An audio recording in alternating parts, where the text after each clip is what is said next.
নমস্কাৰ 24 লাইভ চাইথকাৰ বাবে ধন্যবাদ আৰু লৈ আহিছো এই মুহূৰ্তৰ অন্য এটা ডাঙৰ খবৰ এবাৰ সংশোধন কৰা হ'ব ভোটাৰ তালিকা আৰু ভোটাৰ তালিকা সংশোধন কৰাক লৈ ধাৰাবাহিকভাৱে অব্যাহত আছে বিৰোধীৰ প্ৰতিবাদ আৰু এবাৰ সংসদ ভৱনৰ সন্মুখত ৰাহুল গান্ধীৰ পৰা আৰম্ভ কৰি প্ৰিয়ংকা গান্ধীৰ পৰা আৰম্ভ কৰি কংগ্ৰেছৰ প্ৰতিগৰাকী সাংসদে তেওঁলোকে বিহাৰৰ ভোটাৰ তালিকাৰ সংশোধনৰ বিৰুদ্ধে তীব্ৰ প্ৰতিবাদ সাব্যস্ত কৰিছে জনাইছো এই মুহূৰ্তত সবিশেষ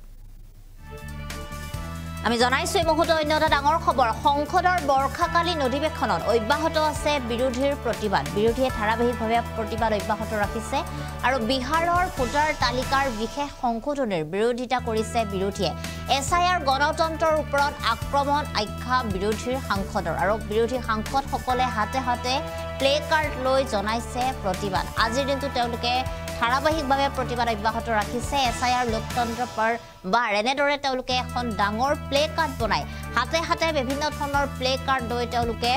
প্ৰতিবাদ সাব্যস্ত কৰা দেখিবলৈ পোৱা গৈছে বিশেষকৈ প্ৰধানমন্ত্ৰী নৰেন্দ্ৰ মোদী আৰু গৃহমন্ত্ৰী অমিত শাহৰ বিশেষ পোষ্টাৰ বনাই তেওঁলোকে হাতে হাতে লৈ প্ৰতিবাদ সাব্যস্ত কৰিছে আজিৰ দিনটোত বিৰোধীৰ দলপতি ৰাহুল গান্ধীৰ পৰা আৰম্ভ কৰি সাংসদ প্ৰিয়ংকা গান্ধীৰ পৰা আৰম্ভ কৰি আন যিসকল সাংসদ আছে কংগ্ৰেছৰ প্ৰতিগৰাকী সাংসদে তেওঁলোকে সদনৰ বাহিৰত তেওঁলোকে এনেদৰে প্ৰতিবাদ সাব্যস্ত কৰা দেখিবলৈ পোৱা গৈছে সংসদৰ বৰ্ষাকালীন অধিৱেশন চলি আছে আৰু এই অধিৱেশন অহা 21 আগষ্টলৈকে চলিব আৰু সংসদৰ বৰ্ষাকালীন অধিৱেশনত কেইবাটাও গুৰুত্বপূৰ্ণ বিষয়ক লৈ আলোচনা হৈছে তাৰ মাজত বিৰোধী আৰু শাসকীয় পক্ষৰ মাজত যথেষ্ট তৰ্ক বিতৰ্ক হৈছে আৰু তাৰ এটা প্ৰধান বিষয় এবাৰ ঠাই পোৱা দেখিবলৈ পোৱা গৈছে স্থান লাভ কৰা দেখিবলৈ পোৱা গৈছে আৰু সেই বিষয়টো হৈছে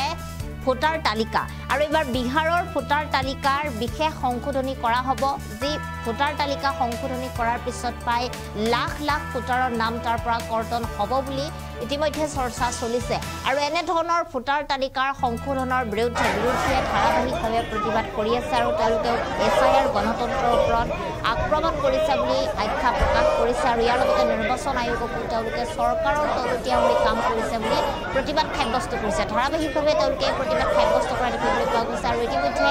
ৰাহুল গান্ধী বিহাৰত গৈ তেওঁ ডাঙৰ প্ৰতিবাদ কৰা দেখিবলৈ পোৱা গৈছিলে নীতিশ কুমাৰৰ চৰকাৰৰ বিৰুদ্ধে আৰু ইয়াৰ পিছত যিহেতু তেওঁ চৰকাৰৰ যি সিদ্ধান্ত সেই সিদ্ধান্ত সলনি কৰা হোৱা নাই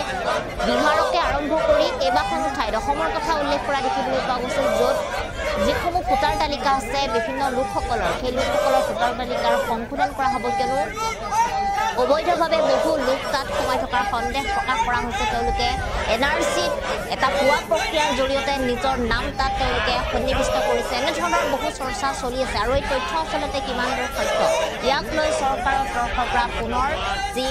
ভোটাৰ তালিকা সেই ভোটাৰ তালিকাৰ সংশোধনী কৰা হ'ব এটা বিশেষ সংশোধনী কৰা হ'ব নিৰ্বাচনৰ পূৰ্বে যিহেতু সমাগত হৈ আছে নিৰ্বাচন আৰু সেই নিৰ্বাচনৰ পূৰ্বে এতিয়া যি তেওঁলোকৰ তৰফৰ পৰা এটা ৰায় দিয়া হৈছে সেই ৰায়ৰ বিৰুদ্ধে এনেদৰে বিৰোধী সাংসদসকলে প্ৰতিবাদ সাব্যস্ত কৰিছে সোনিয়া গান্ধীকো দেখিবলৈ পোৱা গৈছে আজিৰ দিনটোত প্ৰতিবাদী লোকসকলৰ শাৰীত আৰু সকলোৱে একেলগে এতিয়া চৰকাৰৰ বিৰুদ্ধে এনেদৰে হাতে হাতে প্লে কাৰ্ড লৈ বিহাৰৰ ভোটাৰ তালিকাৰ বিশেষ সংশোধনৰ বিৰুদ্ধে ধাৰাবাহিকভাৱে অব্যাহত ৰাখিছে প্ৰতিবাদ যদি চৰকাৰে মানি নলয় তেনেহ'লে আগন্তুক দিনত আৰু অধিক তেওঁলোকে ভয়াৱহভাৱে প্ৰতিবাদ সাব্যস্ত কৰিব বুলি উল্লেখ কৰিছে